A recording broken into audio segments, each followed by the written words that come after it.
Onu өшіріп айтайық сізге. Жоқ. Слушай, менің залыма сен кіріп кеткенсің. Заңсыз менің жеріме кіріп кеткен үшін мен әшетті бұздым. Заңсыз сен кіріп кеткенсің менің залыма. Заңсыз сен кірдің. Жер комитет солай айтты.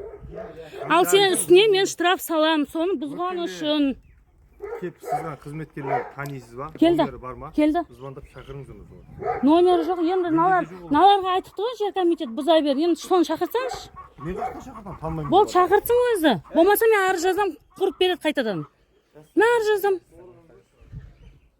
Менің жеріме заңсыз кіріп. Аға бармаңыз сол жаққа. Болды ба? Шығасыз ба? Бітті. Шықпаңыз, күте тұрыңыз. Мынау заңсыз бұзып жатқанын қараңыз.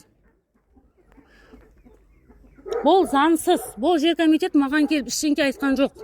Жер комитет маған келді, айтты. Валя деді, сені қысып тастады бұлар деді, сотқа бар деді. Вот. Бұл өз-өзіне сот шешіп алды да үй бұзып жатыр. Я? Енді зачем мен сотқа барамын? Уақыт керек қой, мен жұмыстамын. Болды ғой, қазір тұра тұрсай, сенің жер комитетің кесін саған бұз деген. Егеулеріне төлеткізем ғой осын қазір. Егеулерін төлейсіңдер. Саған айтқан үшін.